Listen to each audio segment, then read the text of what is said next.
porque se inicia a lo largo del 73, que vivimos todavía en la dictadura, pero claro, se inicia porque la dictadura ha producido un programa nuclear que no era aceptable de ninguna manera.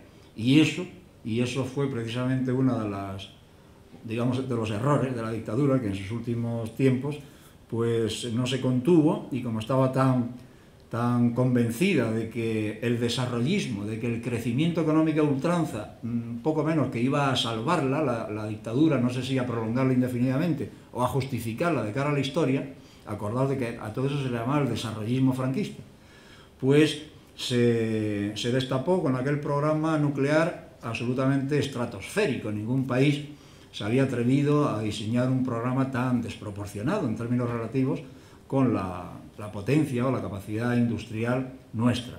Aquel programa pretendía 37 centrales nucleares, ya funcionaban 3 y había 7 en construcción. Bueno, pues 3 y 7, 10, pues hasta 37, 27 más proyectos se hicieron públicos entre el otoño del 73 y la primavera del 75. Es decir, que Chalamera y otro proyecto simultáneo que fue también de Endesa y de Enel, que fue en el río Esla, en León, pues fueron los últimos. Pero claro, en la primavera del 75 vivía Franco todavía. Y el sistema era duro, no era tan duro como los años 40, 50, 60, desde luego, pero era duro. Bueno, entonces el movimiento ecologista efectivamente no es un movimiento de gente, ni lo ha sido nunca, pero bueno, los poderes que se han sentido amenazados por él, pues lógicamente han tratado de desprestigiarlo y algo han hecho, pero la fuerza del tiempo yo creo que ha ido consolidando los valores fuertes, prístinos de este movimiento ecologista, y ahora yo creo que es algo más que una institución histórica o que un fenómeno histórico, cultural o socioeconómico o ético, como queráis. El movimiento ecologista ha ido creando un derecho ambiental, ha ido creando una economía ecológica y ha ido creando alternativas. Y ha ido creando sobre todo, ha ido elaborando, constituyendo sobre todo el núcleo de lo que debe de ser el ataque o defensa, según circunstancias, frente al sistema. El movimiento ecologista no admite, no cree que pueda haber ninguna solución a los problemas ambientales del mundo, que son básicos y primarios, desde la oferta o la alternativa liberal. Es incompatible todo liberalismo y todo capitalismo con la conservación de la naturaleza, por razones históricas, pero sobre todo ideológicas y teóricas de fondo. Bueno, y estoy hablando ahora mismo del movimiento ecologista internacional, naturalmente, porque la economía ecológica en buena medida se ha elaborado con teóricos españoles, pero naturalmente venía ya. Siempre que analizamos estas novedades vemos que hay precedentes y siempre hay algo que se ha hecho antes o alguien que ya trabajaba en esto. Pero es verdad que fundamentalmente el movimiento ecologista experimenta una carta de naturaleza a partir de, primero, con ese precedente que decía yo antes, medio reconocido o no, del mayo del 68. El mayo del 68 francés, en el mayo francés no se habla de ecología. Ni el padre espiritual del 68, que es el filósofo Marcuse, Herbert Marcuse, habla de ecología en ninguno de sus libros, yo creo que no. Sin embargo, el movimiento ecologista se reconoce heredero de ese movimiento de respuesta crítica al todo y fundamentalmente a las instituciones políticas y a la Europa digamos, fosilizada, representada en la Francia del general de Gaulle, con partidos fosilizados, con sindicatos que ya empezaban a no servir para nada y con una opinión pública muy mediatizada y muy alienada. Bueno, de ahí vino, por herencia ideológica, el movimiento ecologista, pero sobre todo, decía, que recibió su carta de naturaleza a partir, precisamente, del primer planteamiento crítico y fuerte sobre la necesidad de decrecer o sobre la visión de los límites físicos del planeta y del entorno que nos rodea. Ese fue el famoso libro Los límites del crecimiento, que apareció en marzo del 72. Los límites del crecimiento, yo me acuerdo muy bien la respuesta, que fue tremenda, tanto primero de la derecha, pero también de la izquierda, marxista, que entonces, bueno, el marxismo es una ciencia, es una cosa muy seria.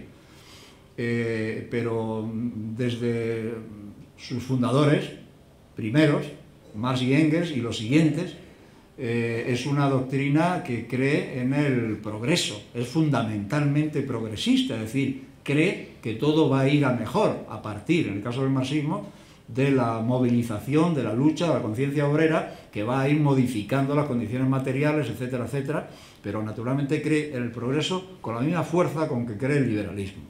El progreso es una idea ilustrada que nos viene de la razón del racionalismo del siglo XVIII y lo acuña el francés, el ilustrado Condorcet, como un proceso que para el ecologismo es fatal, y el ecologismo no puede admitir esa idea, esa definición del progreso, ni en general el progreso, pero eso es otro tema.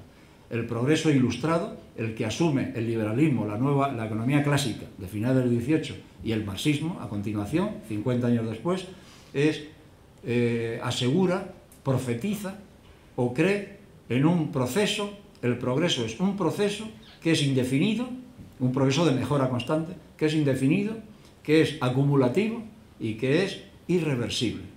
Ninguna de las tres cosas casa con la filosofía, con la sensibilidad ni con los planes del ecologismo. Bueno, pero los límites del crecimiento son un aldabonazo, porque además lo hizo un sistema informático en manos de unos técnicos norteamericanos o de unos expertos norteamericanos que trabajaban en el MIT, el famoso Massachusetts Institute of Technology, más estándar, ni más liberal, ni más norteamericano no podía ser, que lo hicieron encargado por el Club de Roma, por encargo del Club de Roma, que era un grupo de gente fina, de filósofos, filósofos no, más bien empresarios, pero bueno, gente culta e intelectual. El fundador fue Aurelio Peccei, un italiano que había sido un alto directivo en Fiat, y eran empresarios, jubilados, gente así, que se preocupaban de estas cosas, porque sabéis que durante muchos años los capitanes de empresas se dedican a machacar a los empleados y a la naturaleza y a todo lo que pilla, pero luego se jubilan y entonces resulta que se transforma y empiezan a querer poner su conciencia en orden, por si van al infierno por haber sido unos enemigos de la humanidad. Bueno, pues es el caso de Peccei. Yo lo conocí un día en aquellos debates tan interesantes de la televisión, de la 2, del Balbín, ¿cómo se llamaba? De la clave, un día para hablar de energía, y ahí estaba Peccei, del verano 76 me parece. Bueno, pues ese primer análisis panorámico de la situación en el planeta dice que hay que limitarse, se llaman los límites del crecimiento. Dice, 5 cosas. Dice, la población no puede crecer así.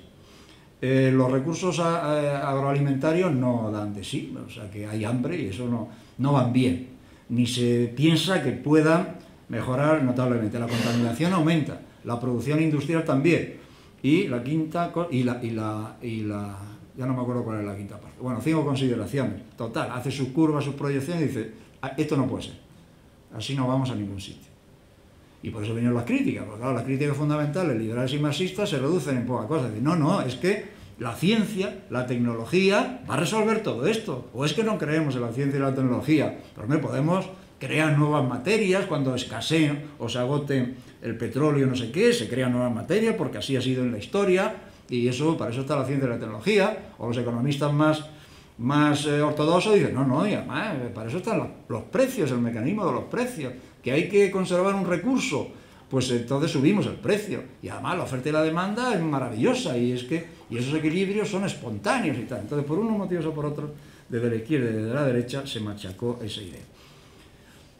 Y 20 años después, incluso esos mismos, más o menos los Midos y algunos más, pues volvieron a hacer un trabajo ya no para el Club de Roma, sino, no sé por encargo de quién, y en el 92 decían, pues todo ha sido peor todavía de lo que habíamos profetizado en el año 72, así que los críticos de entonces hacían algunas correcciones, pero fundamentalmente todo era peor, bastante peor en el 92 que en el 72. Y así ha ido continuando la historia. Se desarrolló a partir del 72, o en esos años 70, la idea del ecodesarrollo, cómo sobrevivir y cómo hacer las cosas bien. Y entonces se creó el concepto de ecodesarrollo y se empleó, yo recuerdo en algunos trabajos de tipo profesionales, de consultoría, yo no los hacía todavía, pero los veía. Recuerdo un trabajo que se hizo, se llamaba Plan de Ecodesarrollo de la isla de La Gomera, por ejemplo, recuerdo unos amigos que lo hacían por encargo del Cabildo de Tenerife, sería, de Canarias.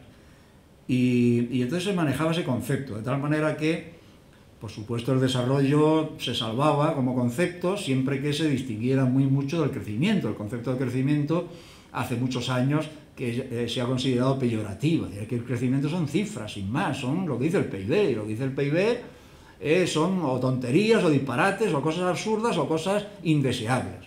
Y el desarrollo se reservaba para ese concepto afinado, es decir, no, y no solamente nos vamos a guiar por cifras, por la suma de los bienes y servicios, de la actividad económica de un país en un año, sino que eso lo vamos a corregir o lo vamos a dulcificar o ampliar con indicadores también de tipo social. Y entonces hacía esa diferencia. Entonces el ecodesarrollo era un desarrollo que ya suponía un avance sobre el crecimiento, pero además eco como radical, es decir, antes algo que afecte a todo el desarrollo. Y hubo un momento en el que, en una reunión de Naciones Unidas en el año 75, el entonces secretario de Estado norteamericano Henry Kissinger, el inefable Kissinger, pues que estaba contra todo esto, él y su país y su política, pues decidió que esto tenía que acabar y que este concepto que no volviera a utilizarse en Naciones Unidas. Entonces en el texto final desapareció, por acuerdo, por consenso, como fuera, o por la manipulación de este y de sus apoyos, y a partir de ahí nos quedamos sin ecodesarrollo y surgió como alivio o como sustitutivo pobre el desarrollo sostenible. Desarrollo sostenible que, como dice, que se ha degradado tanto. Ya la idea no era brillante, suponía una pérdida con respecto a ecodesarrollo, no solamente semántica, sino como idea y como producto histórico también.